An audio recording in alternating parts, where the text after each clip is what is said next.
Buen día, nosotros en este día les vamos a hablar sobre la optimización de las variables. ¿Qué viene siendo lo de la optimización? La optimización nos habla de que tenemos que encontrar el máximo o el mínimo en una función. Y esto lo podemos utilizar, por ejemplo, en las magnitudes de la realidad, en temperatura, presión. Esto va dependiendo también teniéndolo como variable el tiempo que va transcurriendo.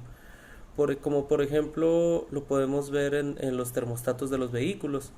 Esto de los termostatos, pues mientras más trabaja el motor, va transcurriendo el tiempo y se va tomando más temperatura.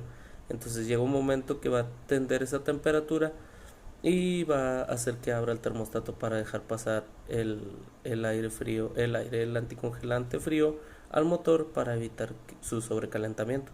Entonces, con una función de este tipo, lo que podemos hacer es calibrar o determinar a cuánto tiempo sobre esta temperatura va a llegar su aumento para su operación correcta. ¿Cómo conocemos el punto máximo o punto mínimo de una función? En la optimización, cuando tú tienes representada una función, este es el eje de las X, este es el eje de las Y. Cuando tú tienes una función para conocer el punto máximo se representa como el punto más alto de la función, que viene siendo este punto en la función, por decirlo, en la función C. Y el punto mínimo vendría siendo este punto de aquí, con respecto a las X y a las Y. Es el punto mínimo y el punto máximo con respecto a C. Aquí, como lo puse de ejemplo de la temperatura del termostato, podemos ver que conforme pasa el tiempo, aquí se podría decir que es el tiempo que van pasando los minutos de trabajo, la temperatura va subiendo y va a llegar a un punto máximo, que es este punto de aquí. Cuando llegue a ese punto máximo y los abanicos se enciendan, va a empezar a descender esa temperatura. Entonces aquí lo podemos ver cómo va a disminuir el calor y pues esto se pudiera representar así con la optimización, con la función. ¿Qué tal? Yo soy Daniel Tenorio y yo voy a explicar los pasos para calcular un máximo o mínimo. Para calcular un máximo y un mínimo se consiste de cuatro pasos muy sencillos. El primer paso es calcular el de y en de x, que no es más que la f', es decir, la derivada. Después, la derivada que se obtenga, dependiendo del tipo de función que sea, se va a igualar a cero. Esto con la finalidad de poder obtener los valores críticos que va a ser mi x1 y mi x2.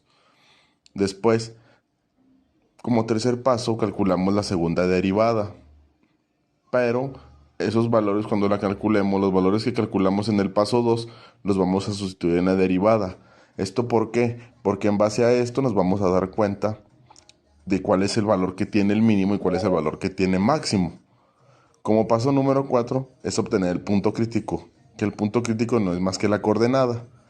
La coordenada donde se va a ubicar ya sea mi máximo o mi mínimo. Pero para este se tiene que sustituir los valores calculados en el paso 2 en la original, en la función original, en la primera, antes de que se empiece a derivar.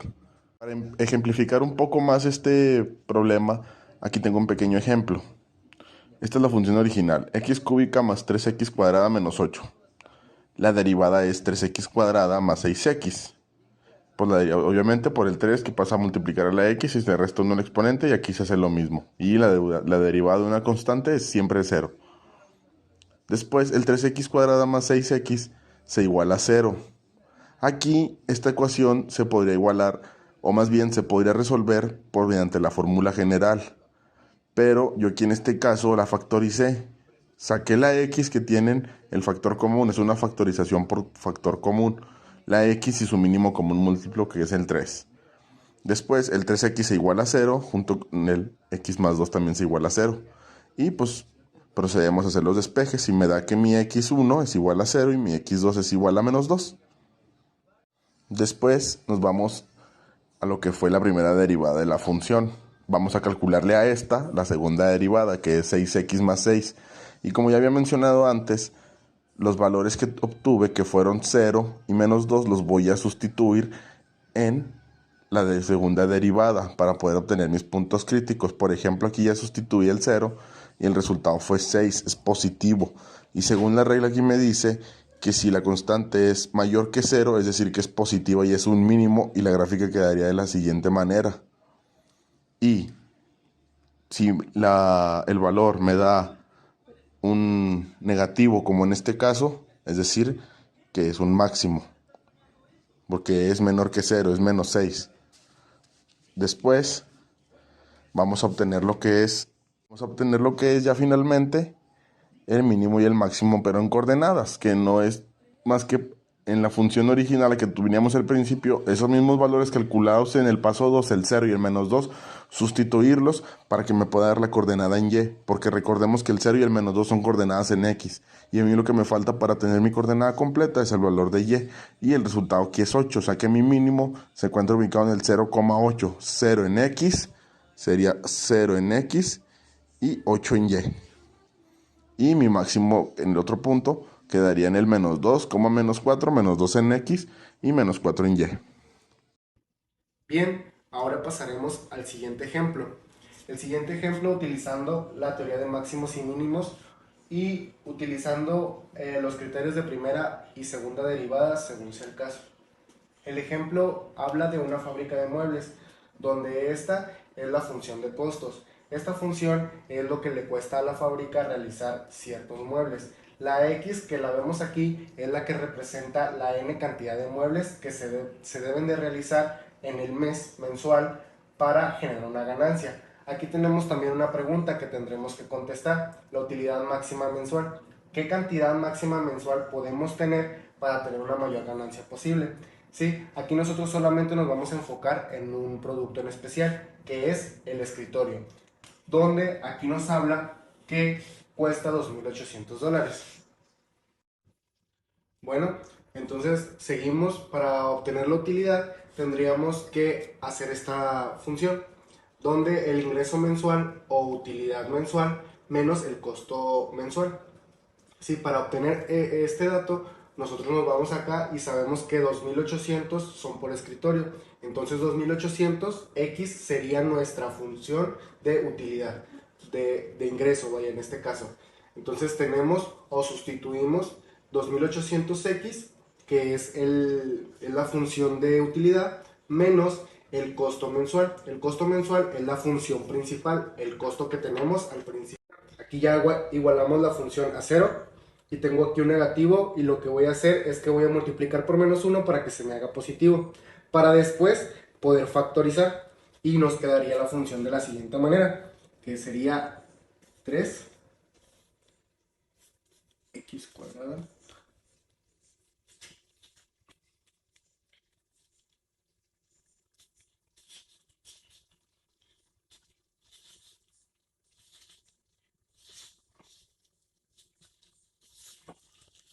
así nos quedaría la factorización. ¿Qué es lo que vamos a hacer? Que vamos a pasar, esto está multiplicando, pasa dividiendo y quedaría de la siguiente manera: x cuadrada menos 2x menos 960. Como está multiplicando, lo voy a pasar dividiendo, 0 entre 3, y obviamente pues esto da 0. Y nos quedaría, ya no hay necesidad de poner esto, ya nada más nos quedaría esto, y esto sería una ecuación cuadrática. Bueno, aquí como ya vieron, nos queda x cuadrada menos 2x menos 960, ya quitando el 0 y obviamente acá despejando el 3, nos quedaría esta ecuación cuadrática. Entonces, ¿qué tendríamos que realizar? Tendríamos que realizar una factorización o fórmula general para conocer los puntos críticos. ¿Y cómo se hace? Bueno, yo lo voy a hacer por medio de factorización, que a veces es más fácil o más factible al momento de realizarla. Aquí, como les mencionaba, menos por menos nos da más, por más nos da más. Entonces, ¿qué quiere decir? Que es cóncava hacia arriba. Y aquí sería un mínimo. Entonces aquí nos vamos a esta parte que es el x2. Entonces aquí sí afectaría el menos porque es menos por más nos da menos, por más nos da menos. Entonces sería cóncava hacia abajo y este sería un máximo. Entonces sabríamos que el punto máximo en la función es el 32. Punto máximo. Entonces, ¿qué es lo que vamos a hacer? Lo único que se hace para encontrar la mayor utilidad, la mayor ganancia, conocer la mayor ganancia, se hace esta sustitución, este dato que es de 32 en la función original. Entonces tendríamos esto, menos 32 ya sustituido y obtendríamos una utilidad o una ganancia de $61,964. ¿Y qué quiere decir todos estos datos? Bueno, entonces ya traduciéndolo es de que tendríamos que hacer 32 escritorios en el mes para obtener esta ganancia de $61,964 al mes para generar la máxima ganancia. Bueno, esto sería todo de nuestra parte, esperando que no haya quedado ninguna duda y que se pudiera resolver.